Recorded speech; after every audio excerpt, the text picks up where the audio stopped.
Dios te bendiga grandemente. Bienvenido nuevamente a Seminario Bíblico Dabar Adonai. Estamos en nuestro cuarto estudio relacionado al tema después de la crucifixión. Hoy tenemos un tema bien interesante. Vamos a tomarle una parte hoy y una parte la semana que viene. Así que hacemos una oración rápida para comenzar con este estudio. Amantísimo Dios, Padre Celestial, Dios de infinita bondad, de infinita misericordia, te damos gracias por este privilegio, Señor, que tú nos brindas de poder escudriñar tu palabra a fondo. Bendice, Señor, cada uno de los hermanos que va a tener oportunidad de ver este video y todos los que se conecten en una forma muy especial. En el nombre de Jesús te lo pedimos, te damos gracias, Señor. Amén. Comenzamos entonces con el estudio en esta tarde. Hay tres frutos relacionados al sacrificio de Cristo. Yo le llamo fruto del sacrificio porque fueron prácticamente los que inauguraron el proceso de salvación que Jesús estableció en la tierra. El primero, que es el que vamos a estar hablando hoy, el malhechor. Vamos a hablar un poquito de él. Durante la burla de Jesús, no respondió a los que pedían señales. Ahora hablaba a un malhechor que reconoce ser tal. Durante ese periodo, durante ese momento que Jesús estaba recibiendo las burlas en todo el proceso cuando él estaba llevando la cruz e inclusive cuando ya él estaba crucificado, que él estaba en la cruz, la palabra nos narra que vinieron diferentes tipos de personas y empezaron a injuriarle, a decirles maldiciones y hacerle burla. A todas esas burlas él no contestó. Pero sin embargo, hubo un reclamo de uno de los malhechores que estaba crucificado al lado de él, a los cuales él prestó atención.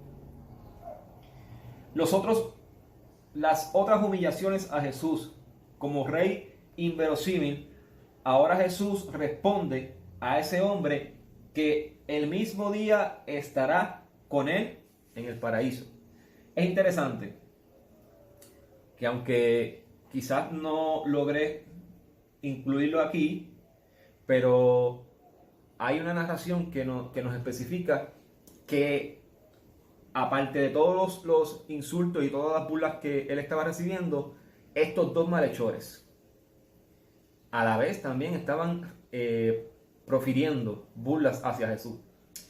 Pero, ¿qué aconteció durante todo ese periodo cuando todas estas personas están pasando, insultando a Jesús? Y el momento cuando ya este malhechor pues comienza a hablarle a Jesús, que tuvo que reconocer que ese hombre que estaba al lado de él no era un malhechor común, ¿sabes? O mejor dicho, no era un malhechor, ¿sabes? Era inocente, es lo que quiero expresar. En Lucas 23:43 dice, entonces, esta sería la segunda palabra que Jesús expresó. Dice, entonces Jesús le dijo, de cierto te digo que hoy estarás conmigo en el paraíso. Fíjense que interesante que este malhechor se fija quizás detenidamente en Jesús, no empece a la condición en la que él estaba, no empece a él sabiendo que tanto él como su compañero merecían ese castigo, pero él reconocía que Jesús no merecía ese castigo. De hecho, él lo proclama. O sea, él dice, mira, o sea, él reprende a su compañero y le dice, mira, parafraseándolo yo acá, mira, cállate, ¿sabes? Nosotros merecemos este castigo. Él no merece ese castigo, él es inocente. Y mirando a Jesús le dice, acuérdate de mí cuando vengas en tu reino. Entonces ahí es que Jesús le da esta palabra profética llena de esperanza. Y esto es lo que vamos a estar escudriñando un poquito más a fondo. La característica de los discípulos es que responden de buena gana al llamado de Jesús a seguirlo. Y aquí tenemos varios ejemplos. Tengo aquí varios ejemplos y les voy a leer específicamente el de Lucas 27-28. Dice: después de estas cosas salió y vio a un publicano llamado Leví sentado a la banca de los tributos públicos y le dijo: sígueme. Y dejando todo, se levantó y le siguió al maestro. Pidiendo a Jesús que se acuerde de él, este malhechor ha anticipado la invitación y ha expresado ya su deseo de seguimiento. Fíjense qué interesante. En cierto sentido, él reconoció su pecado, él reconoció que estaba mal, reconoció sus fallas y está clamando a aquel que era el único que podía salvarlo, a aquel que era el único que podía perdonar sus pecados, y reconoce eso y clama pidiéndole: mira, acuérdate de mí. En otras palabras, es como si le dijera: me arrepiento de lo que hice, estoy arrepentido de todo lo que he hecho, pero acuérdate de mí, no me dejes desamparado, no permitas que mi alma llegue al Hades. Eso él no lo expresa, pero quizás en su pensamiento él está teniendo una serie de peticiones. Jesús conocía los corazones y Jesús conocía las intenciones de los corazones. Entonces Jesús conocía el corazón de este hombre. Y cuando Jesús le dice esta palabra: desde hoy estarás conmigo en el paraíso, es que Jesús reconoció que en su corazón, en el corazón de este hombre, había arrepentimiento. Porque si no hubiese habido arrepentimiento, entonces Jesús no le hubiera dicho estas palabras. Cuando Jesús dijo esas palabras, es porque él reconoció que había arrepentimiento en ese corazón. Jesús responde mediante un dicho que empieza en verdad o de cierto, de cierto. Esa expresión lo que significa, lo que quiere decir es que es veraz, o sea, que no hay lugar a duda. Cuando Jesús decía de cierto, Jesús lo que estaba diciendo era: lo que voy a decir a continuación es veraz, no hay duda alguna de eso. Eso es lo que básicamente expresa ese dicho. El malhechor presenta su ruego en una forma media vaga: cuando entres. Sin embargo, la respuesta de Jesús es claramente específica. No dice cuando llegue. Jesús no le está diciendo: mira, cuando llegue, cuando yo llegue allá. No, Jesús le dice: no, desde hoy estarás conmigo. Seguimos. El término hoy. El ladrón se fue con Jesús en ese mismo día.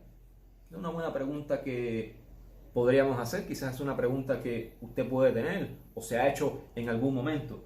¿Realmente el ladrón se fue ese mismo día con Jesús? La palabra hoy en el Evangelio de Lucas aparece alrededor de 12 veces y se usa de 3 formas.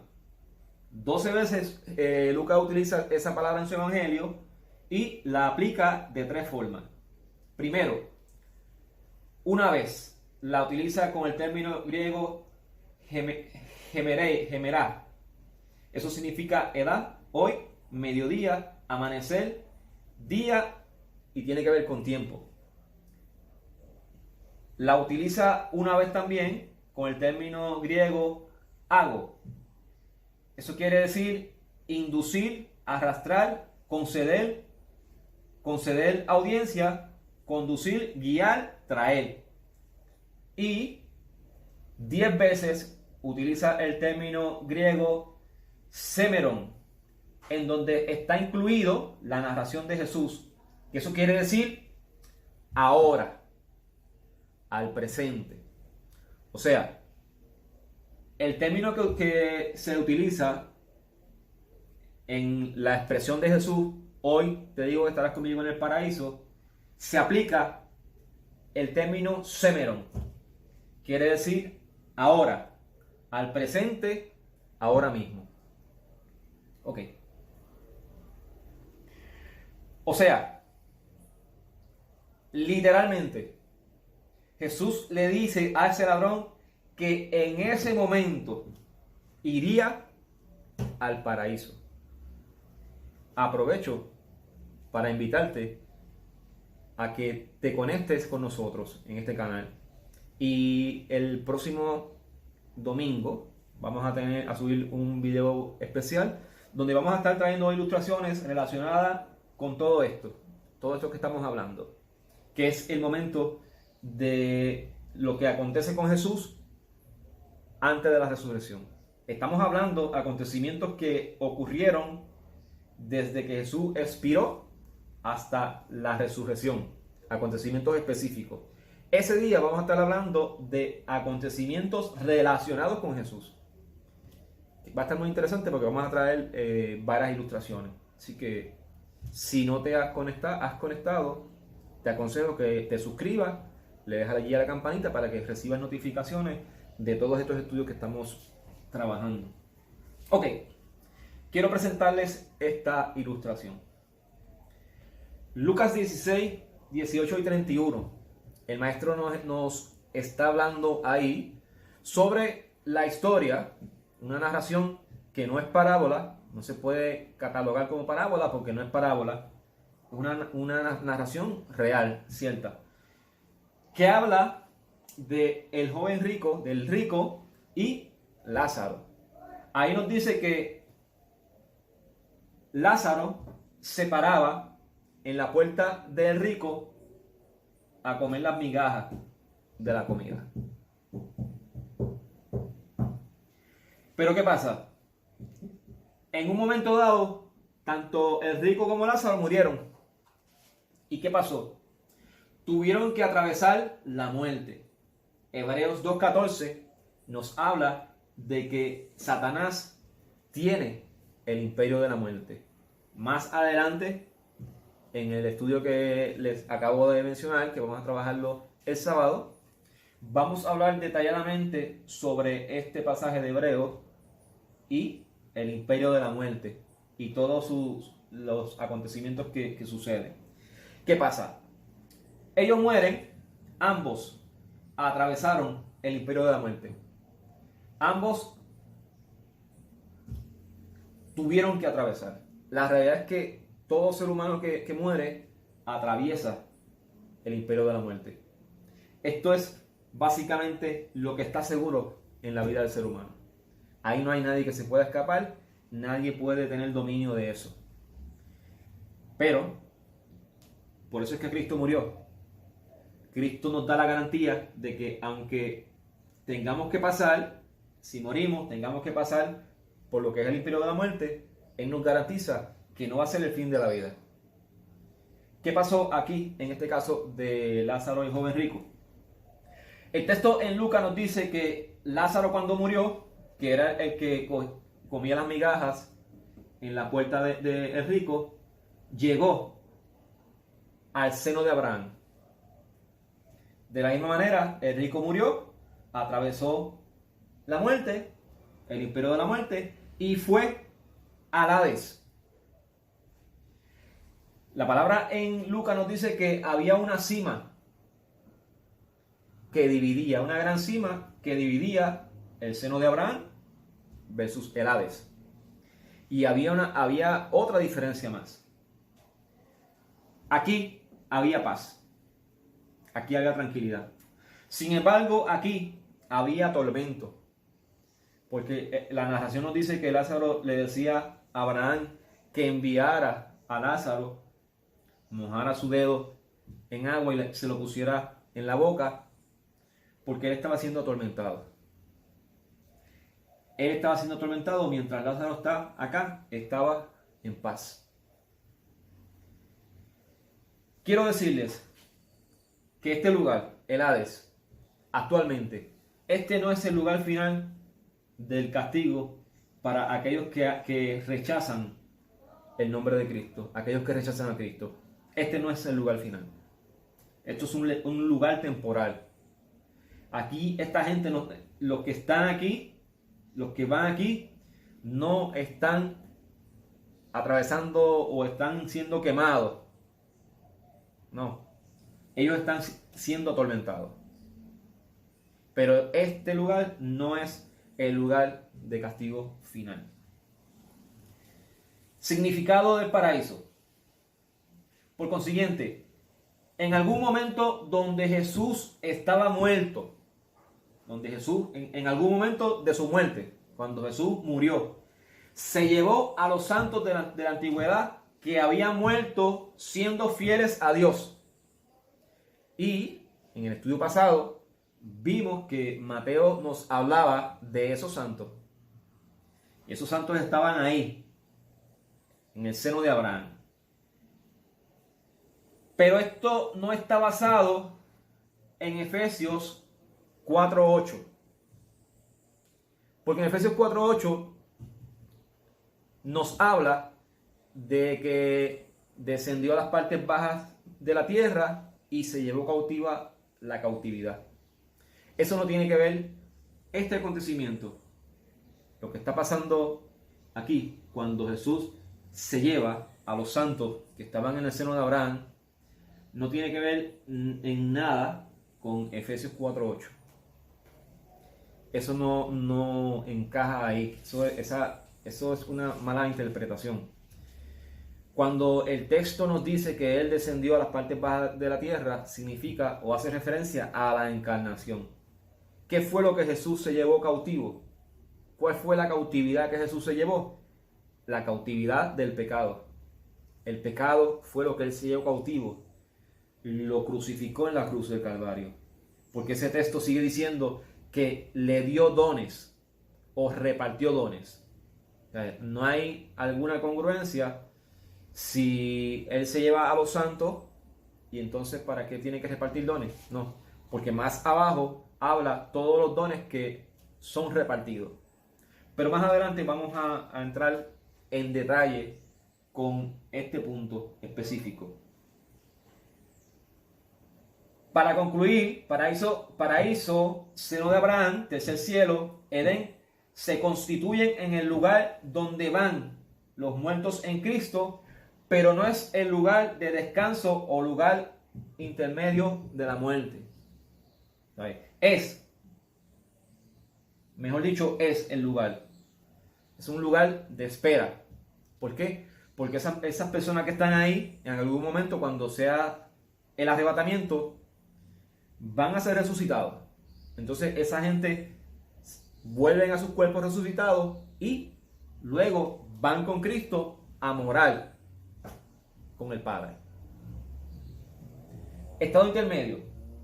Apocalipsis 2:7 nos confirma el hecho de que el paraíso es el lugar donde van los muertos en Cristo. El mismo Jesús estaba allí con ellos. Eso lo vamos a ampliar un poquito más adelante. Ellos están en un estado intermedio, o sea, en sus condiciones corpóreas. La Biblia señala ese estado con la figura de las ropas blancas. Eso aparece en Apocalipsis 3, 4, 5, el 6, 11, el 7, 9, el 7, 13 y el 7, 14. Conclusión. Esto expresa una tensión en el ya y el todavía no. Muchos enfermos fueron sanados, pero no todos. Muchos hambrientos fueron saciados, pero no todos. Se echaron fuera demonios, pero no a todos. Esto solo nos muestra parte del ministerio de Jesús. Todo esto específico es parte de lo que era el ministerio de Jesús. En cambio, en la era venidera es caracterizada tanto en la escatología típica judía como cristiana por un todo. Todos los justos fallecidos, de acuerdo al contexto de Mateo, serán resucitados. Reinarán en perfecta justicia no habrá lamentos ni llantos, y reinaremos en perfecta paz. Eso es todo por este momento. En ese periodo que es caracterizado por paz, alegría, no habrá llanto, no habrá tristeza, no habrá dolor, no habrá preocupación. Solo experimentaremos paz y estaremos viviendo eternamente con Jesús y el Padre. Así que eso es todo por este momento. Espero que haya sido grato esta pequeña plática que hemos tenido. Mañana entonces regresamos y culminamos con los otros dos frutos. El primer fruto del sacrificio de Jesús es este malhechor, que fue fue el primero que pudo disfrutar de los beneficios de ese sacrificio, que es el perdón de pecado, y estuvo, ¿sabes? Jesús cumplió su palabra. Cuando el malhechor murió, él descendió ahí al seno de Abraham. Y más adelante vamos a ver qué pasa con ello. Así que Dios te bendiga. Si todavía no te has suscrito a este canal, te invito a que te suscribas y luego le das ahí a la campanita. De esa forma vas a tener cada uno de estos estudios que hagamos y los subamos, entonces te va a llegar una notificación y así pues los podrás disfrutar. Así que muchas gracias por tu atención y Dios te bendiga.